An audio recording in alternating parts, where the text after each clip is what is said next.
Depuis des décennies, l'histoire officielle racontait toujours la même version des faits. Selon cette théorie largement acceptée, les premiers humains arrivés en Amérique étaient les Clovis, un peuple ancien identifié grâce à des pointes de pierre découvertes au Nouveau-Mexique. Ces chasseurs étaient réputés pour leurs armes sophistiquées, notamment leurs lances taillées avec une rainure centrale qui les rendait plus légères et plus efficaces. Les chercheurs affirmaient qu'ils avaient traversé un ancien pont terrestre reliant l'Asie à l'Alaska, il y a environ 13 000 ans, avant de descendre progressivement vers le sud du continent. Pendant longtemps, cette version semblait indiscutable. On l'a retrouvée dans les livres scolaires, les documentaires et les universités. Beaucoup de scientifiques protégeaient cette théorie avec une grande détermination. Puis, dans une région désertique du sud de l'Oregon, des chercheurs commencèrent à fouiller une série de grottes connues sous le nom de Paisley Caves. Les scientifiques connaissaient cet endroit depuis longtemps, mais personne n'avait réellement exploré les couches profondes du site. Lorsque les fouilles devinrent plus sérieuses, une découverte totalement inattendue apparut dans le sol sec de la grotte. Ce n'étaient pas des armes, ni des outils spectaculaires, mais des excréments humains fossilisés et parfaitement conservés grâce au climat extrêmement aride de la région. Cette découverte semblait presque ridicule au départ, mais elle allait bouleverser toute l'archéologie américaine. Les chercheurs réussirent à extraire de l'ADN mitochondrial à partir de ces restes anciens. Après plusieurs analyses, les résultats révélèrent que cet ADN appartenait aux lignées ancestrales des peuples autochtones d'Amérique. Il ne s'agissait pas d'un groupe disparu sans descendants. Ces individus étaient directement liés aux populations amérindiennes actuelles. Le plus incroyable arriva ensuite avec les tests de datation. Grâce à une technique appelée spectrométrie de masse par accélérateur, les scientifiques purent déterminer l'âge exact des échantillons organiques.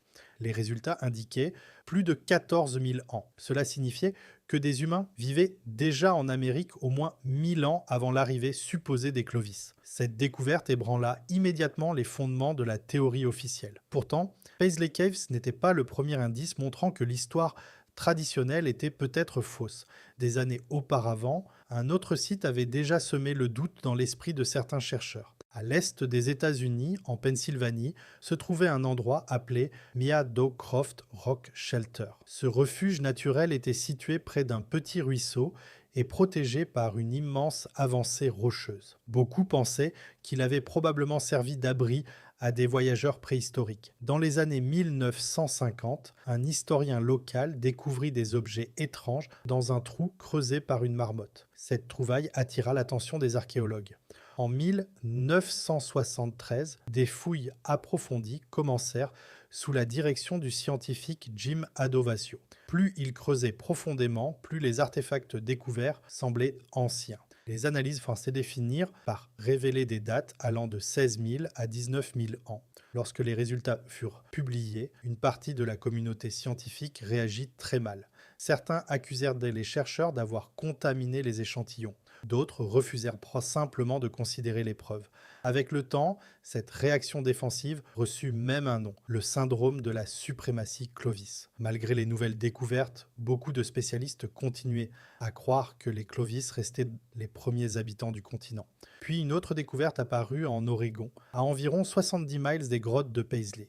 Un site nommé Rimrock Draw attira l'attention des chercheurs. Depuis le début des années 2010, l'archéologue Patrick O'Grady y menait des fouilles minutieuses. Au départ, les découvertes semblaient modestes, quelques éclats d'obsidienne, des fragments d'os et certains outils de pierre. Mais un élément très particulier changea tout. Sous terre, les scientifiques trouvèrent une couche de cendres volcaniques provenant d'une ancienne éruption du mont St. Helens. Cette couche agissait comme une horloge naturelle. Tout ce qui se trouvait en dessous devait être plus ancien que l'éruption elle-même, datée d'environ 15 500 ans. Sous cette couche, les chercheurs découvrirent des fragments de dents appartenant à un ancien chameau d'Amérique du Nord ainsi qu'à un bison préhistorique. Puis ils mirent au jour un outil de pierre très particulier fabriqué en calcédoine orange. L'objet possédait plusieurs surfaces de travail différentes.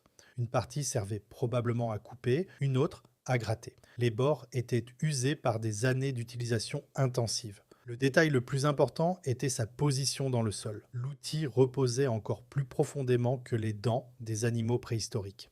Lorsque les ossements furent datés, les résultats provoquèrent un immense choc. Les échantillons indiquaient entre 20 et 1 000 et 22 000 ans. Cela signifiait qu'un être humain avait peut-être utilisé cet outil bien avant cette période. Les scientifiques répétèrent les analyses plusieurs fois pour éviter toute erreur. Pourtant, les résultats restaient identiques. Les objets découverts appartenaient à une tradition appelée Western Stemmed Tradition, totalement différente des outils Clovis. Les formes, les techniques et les méthodes de fabrication ne correspondaient pas du tout aux cultures déjà connues. Cela suggérait l'existence d'un autre peuple arrivé bien plus tôt en Amérique. Pendant que les débats continuaient dans les universités, une découverte encore plus incroyable allait apparaître dans le désert du Nouveau-Mexique.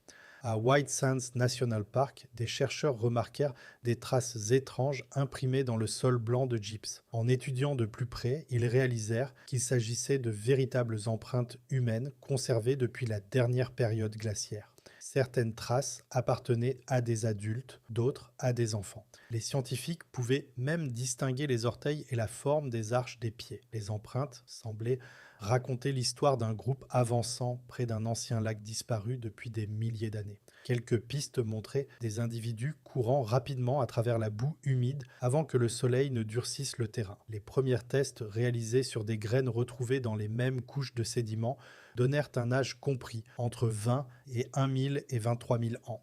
Beaucoup de critiques affirmèrent alors que les graines avaient peut-être absorbé du carbone ancien provenant des eaux souterraines, faussant ainsi les résultats. Les chercheurs décidèrent donc d'utiliser une autre méthode totalement différente. Cette fois, ils étudièrent du pollen fossile provenant des mêmes couches. Le pollen ne pouvait pas être contaminé par les eaux souterraines. Pourtant, les nouvelles analyses donnèrent exactement les mêmes résultats. Les nouvelles études ne laissèrent pratiquement plus de place au doute.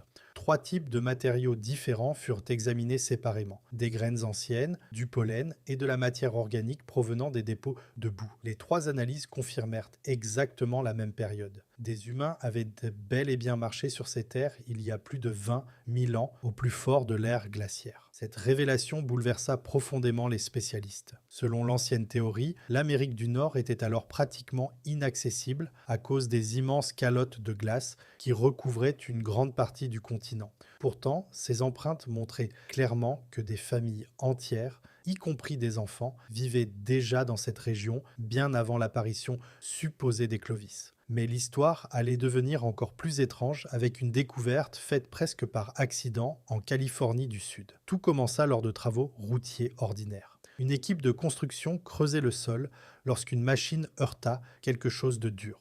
Au départ, les ouvriers pensèrent qu'il s'agissait simplement d'une roche ou d'un vieux tuyau enterré. En observant de plus près, ils réalisèrent qu'ils avaient mis au jour un immense ossement. Les travaux furent immédiatement interrompus et des archéologues furent appelés sur place. En creusant davantage, ils découvrirent les restes d'un mastodonte, une créature préhistorique proche de l'éléphant.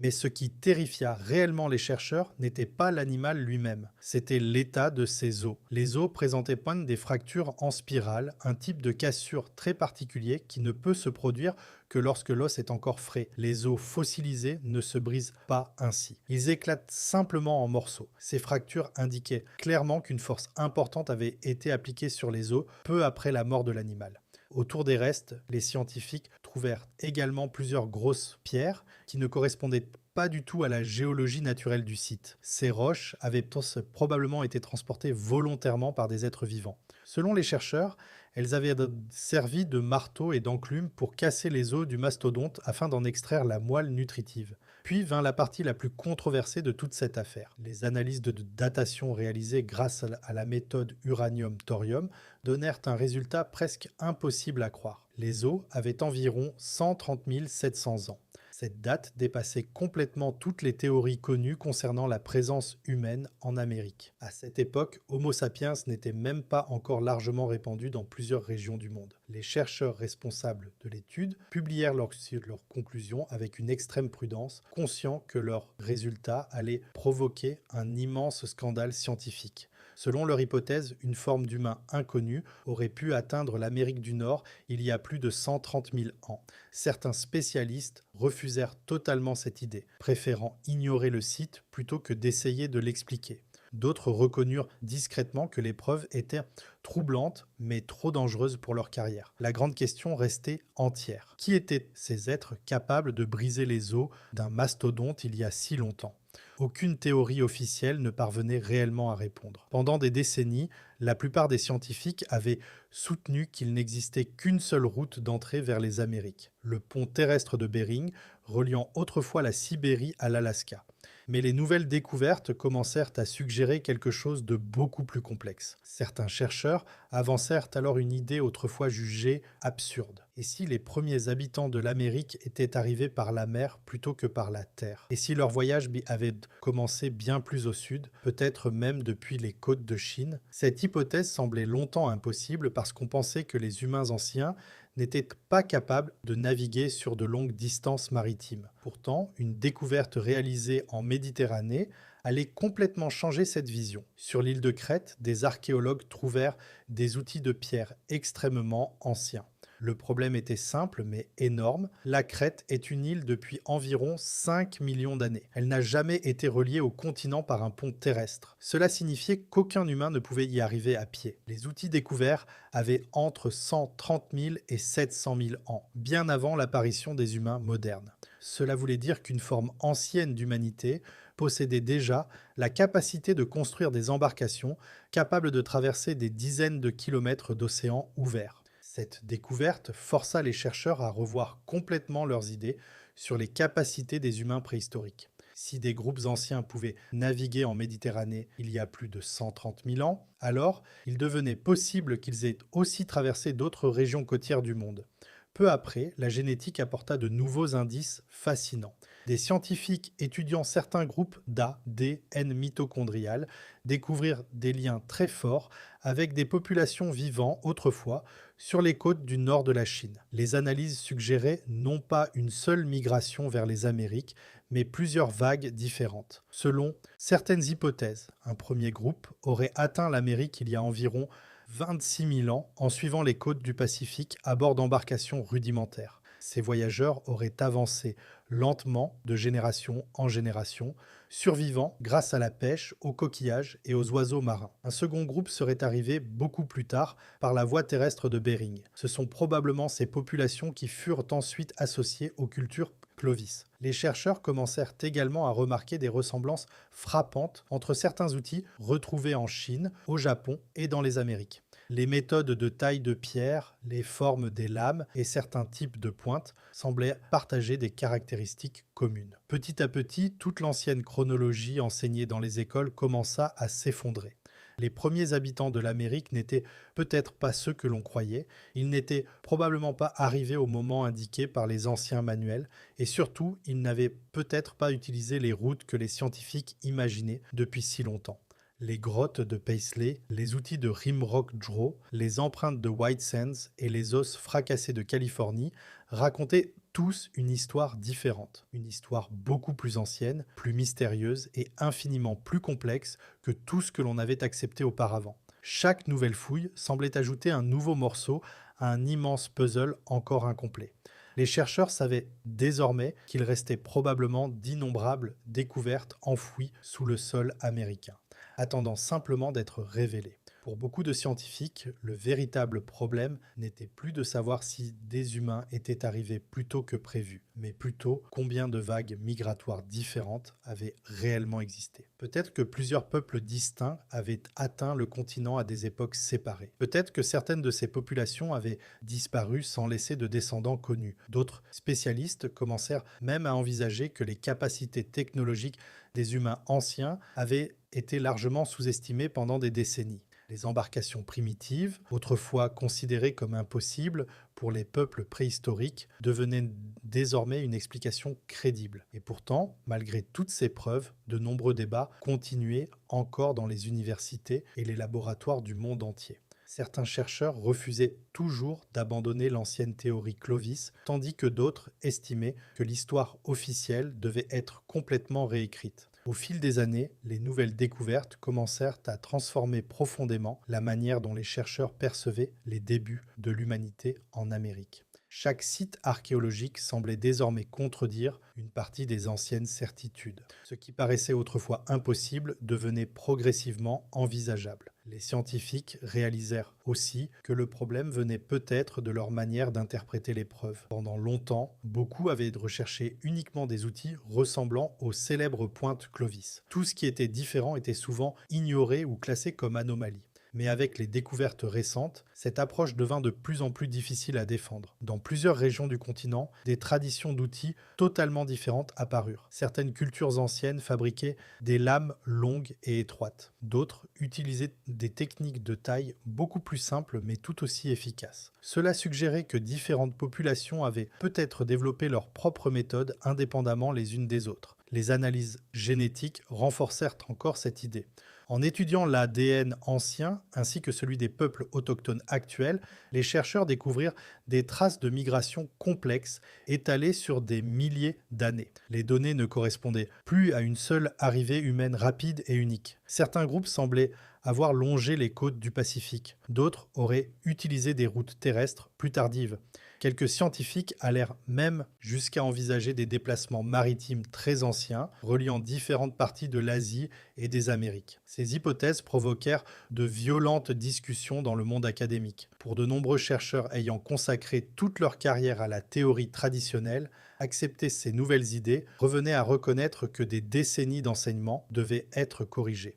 Mais les preuves continuaient de s'accumuler. Dans plusieurs régions d'Amérique du Nord, les archéologues découvrirent des camps anciens enfouis profondément sous terre. Certains contenaient des restes de feux de camp, des fragments d'os d'animaux et des outils usés par le temps. D'autres révélaient des traces d'activités humaines plus discrètes, comme des pierres utilisées pour broyer des plantes ou des surfaces de travail rudimentaires. Chaque nouvelle découverte semblait repousser un peu plus loin la date d'arrivée des premiers habitants. Ce qui inquiétait particulièrement certains spécialistes, c'était la cohérence grandissante entre les différents sites. Pendant longtemps, les critiques pouvaient affirmer qu'une découverte isolée résultait d'une erreur ou d'une contamination.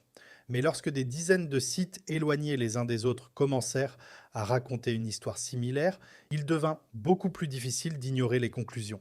Les empreintes de White Sands, par exemple, représentaient une preuve extrêmement directe. Contrairement aux outils ou aux ossements, personne ne pouvait réellement nier qu'il s'agissait de traces humaines. Des adultes et des enfants avaient marché ensemble dans cette région il y a plus de 20 000 ans.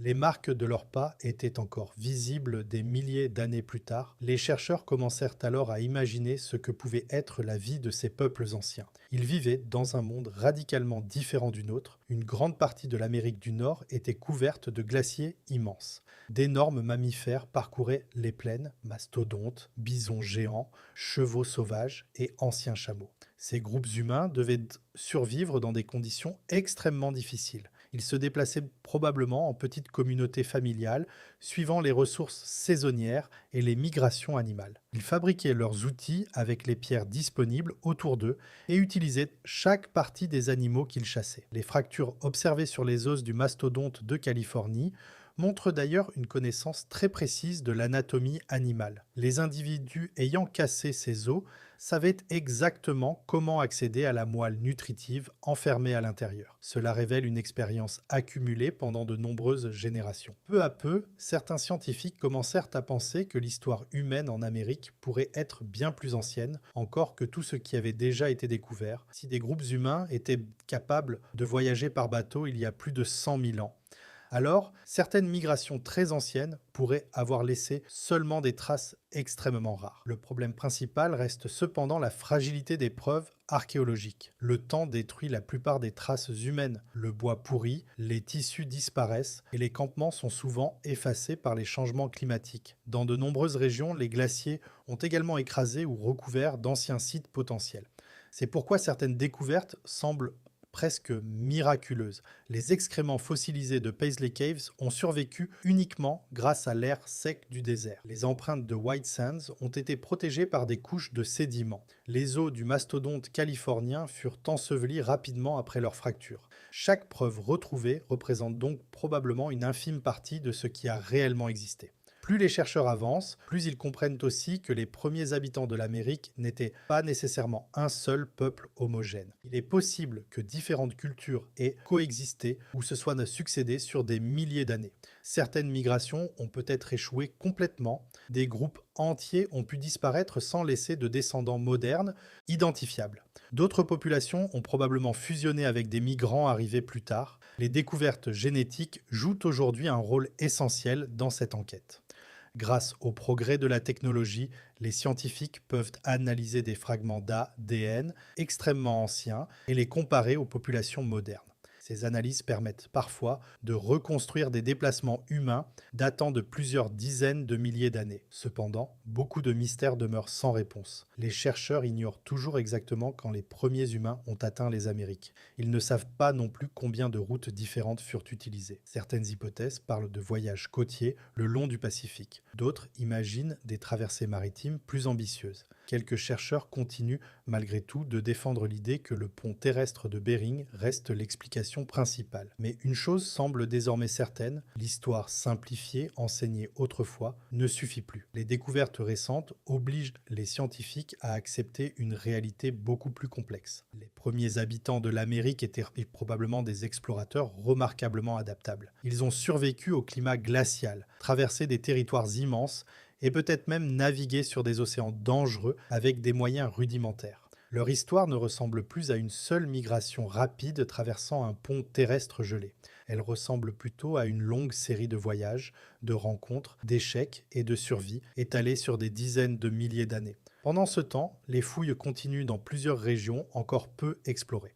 Chaque année, de nouveaux sites sont découverts. Les archéologues savent qu'une seule découverte supplémentaire pourrait encore bouleverser toutes les théories actuelles. Quelque part sous le sable, la roche ou la glace, d'autres preuves attendent peut-être encore d'être révélées. Peut-être qu'un futur site archéologique montrera une présence humaine encore plus ancienne. Peut-être qu'il apportera enfin une réponse aux mystères entourant les premiers peuples des Amériques. Et surtout, peut-être qu'il expliquera enfin qui étaient réellement les êtres capables de casser les os d'un mastodonte en Californie il y a plus de 130 000 ans.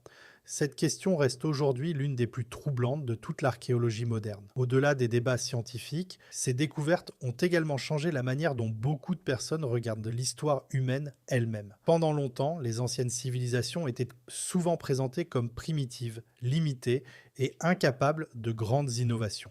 Pourtant, les preuves récentes racontent une histoire très différente. Les premiers habitants des Amériques apparaissent désormais comme des survivants extrêmement ingénieux.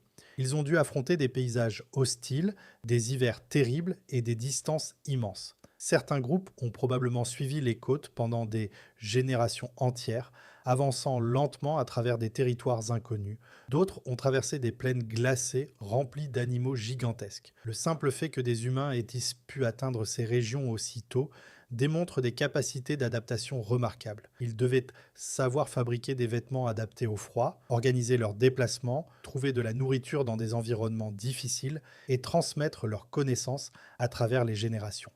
Les découvertes maritimes sont peut-être les plus révolutionnaires de toutes. Pendant des décennies, de nombreux chercheurs pensaient que les humains anciens étaient incapables de voyager sur de longues distances maritimes. Pourtant, les outils retrouvés sur l'île de Crète prouvent qu'une forme d'humanité maîtrisait déjà certaines techniques de navigation bien avant l'apparition des civilisations modernes. Cela ouvre des possibilités fascinantes concernant les migrations anciennes. Si des groupes humains pouvaient traverser des portions d'océan il y a des centaines de milliers d'années, alors les déplacements préhistoriques à travers le monde étaient probablement beaucoup plus complexes qu'on ne l'imaginait. Certains spécialistes pensent même que les océans ont peut-être servi de route naturelle plutôt que de barrières infranchissables.